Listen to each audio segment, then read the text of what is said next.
Watch this video. Watch this video. Let's listen to Rufai. Watch this video carefully. Listen to everything that is said, and we'll come back to talk about it. Some have said, yes, Jonathan can come in to the PDP. They've even made the argument for it. Sule Lamido was speaking the other day, said Jonathan can come in. Yes, he has 4 years. It could be a better option. Because the talk about one term, a lot of people posit that the reason why they not reneged against Jonathan was because Jonathan had touted that he was going to do a term. Because anyway, when you look at the argument back then, it was seen that it was the term of the North Jonathan used because Yar'Adua passed after he won the 2007 elections. And then he went ahead for a second term and things didn't pan out. It was a sentiment that was easy to be sold in the North, and with the fact that the coalesced forces with the APC in the South here, they got over the threshold, the 12 million vote plus over 3 million or thereabouts, and he got over 15 million votes. But now, a lot of people have said, oh, because Jonathan agreed, he didn't cause chaos, he called to congratulate Buhari, he's a good man, let us put him in the fray of things. Dear Mr. Jonathan, isn't it shocking that all of a sudden, people that said you were not good enough close to 10 years ago are saying you are the best thing now? Isn't it shocking that they want to turn you into a commodity for their own interests? And that's the shocking parameter a lot of people fail to realize. So all of a sudden, some people are pushing the kite that you are good enough. But when they needed the power off you, you were not good enough. These same people that are saying you are good enough today were those that engineered the opinion of the nation against you. Dr. Abati here can tell us the story because he spent a lot of time defending you. But he also saw the betrayal by the so-called people that claimed that they loved you then. It's all politics.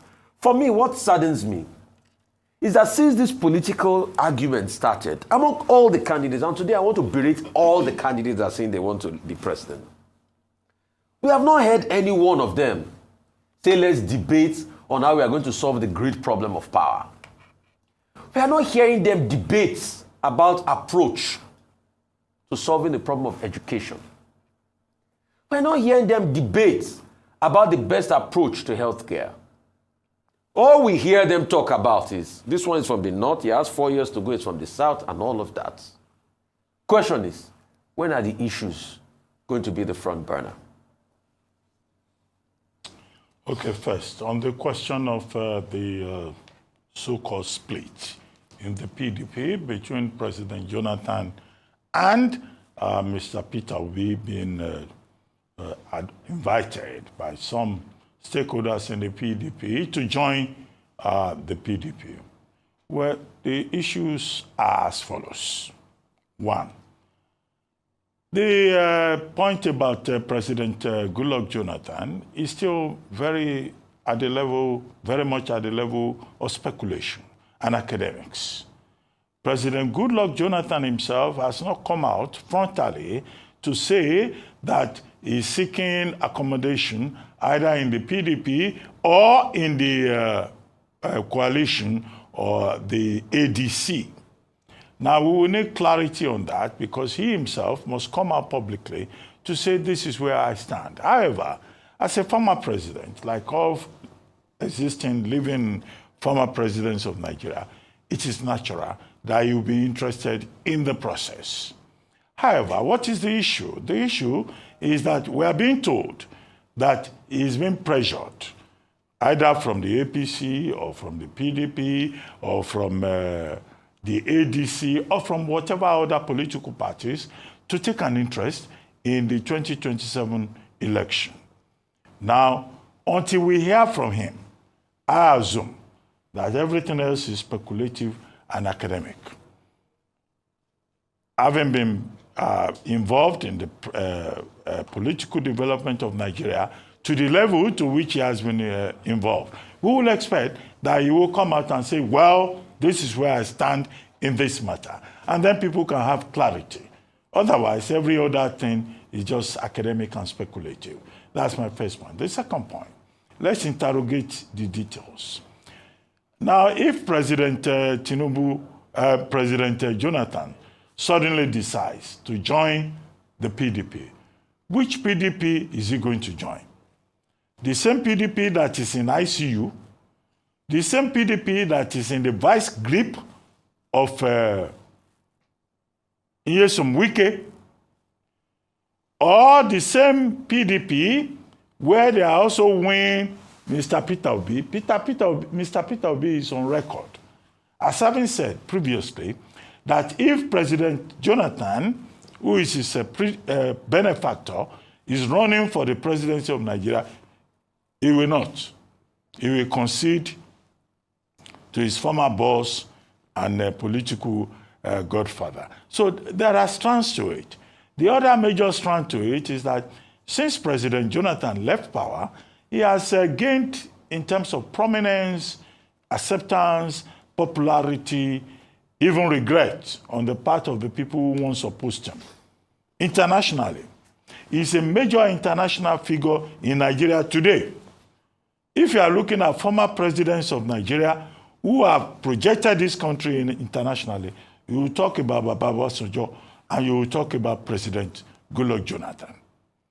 Is he going to throw himself into, these murky waters of Nigerian politics and lose all of that reputation as a global statesman? So there are many sides to it. That's why I say all of us should just be patient and wait for President Jonathan to now say, well, I'm not just part of this process, I am involved. At that level, all the analysts, can, move from speculation to basic analysis. So guys, you're welcome. Welcome to the channel. If you're just joining us, please click on the subscribe button if you haven't subscribed. Like this video if you haven't. Leave your thoughts in the comment section also. So, you see, the truth is that Jonathan is a respected statesman. Jonathan is a very respected man, and that's because he's a man of peace.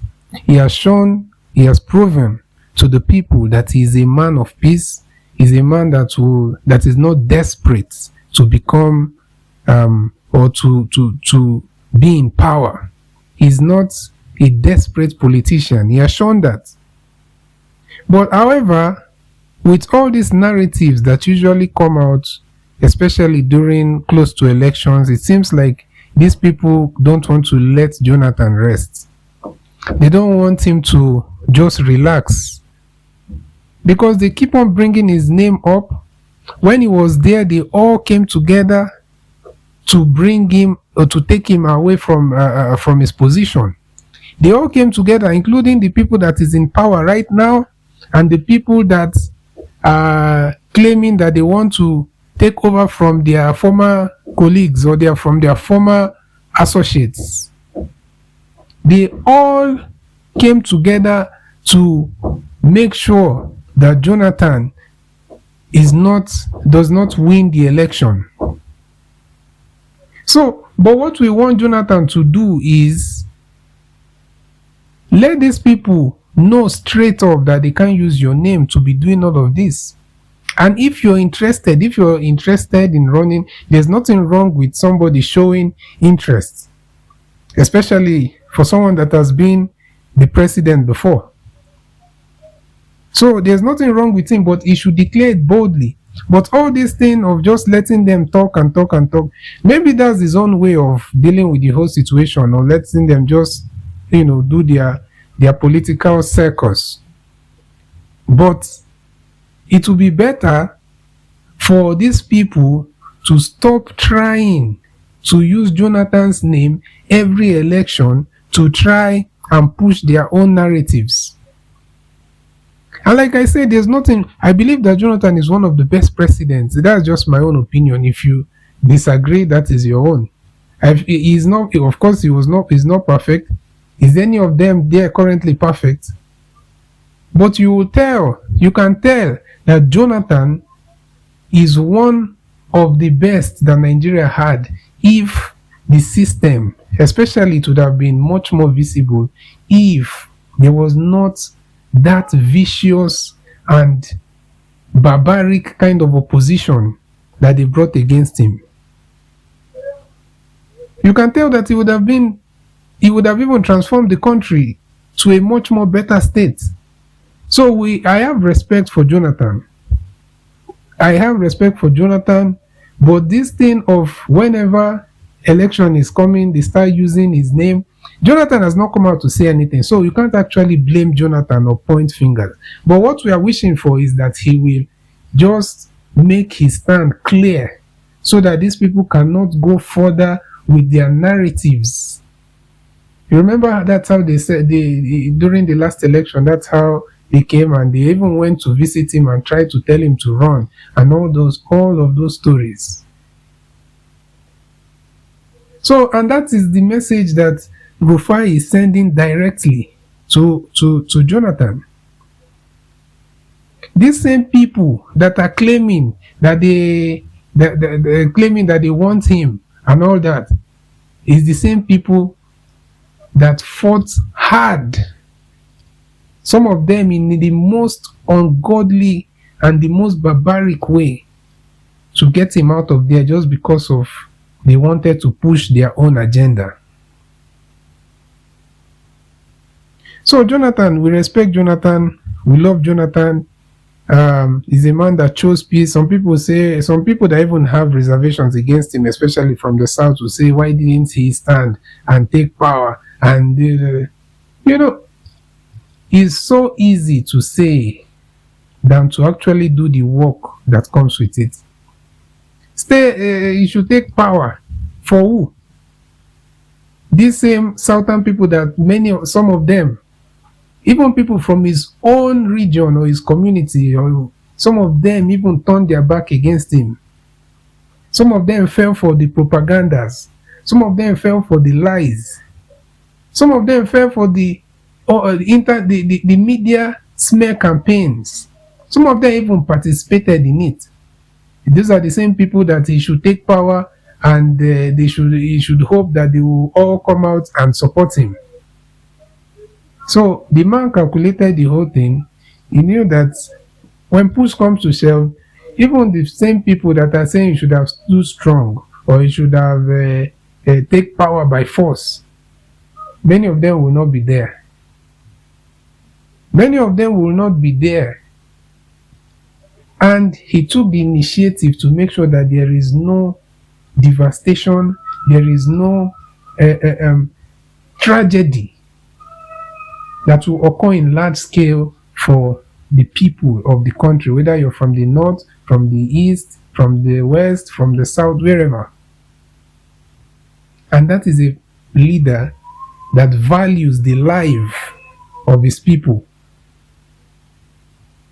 So if you feel like you have an issue with Jonathan, ask yourself, how ready were you? How ready were you? So, but what we are saying is, we don't want these narratives. Nigerians are seeking for change. Nigerians are seeking for good leadership. Nigerians are seeking for accountability, development. There must be change.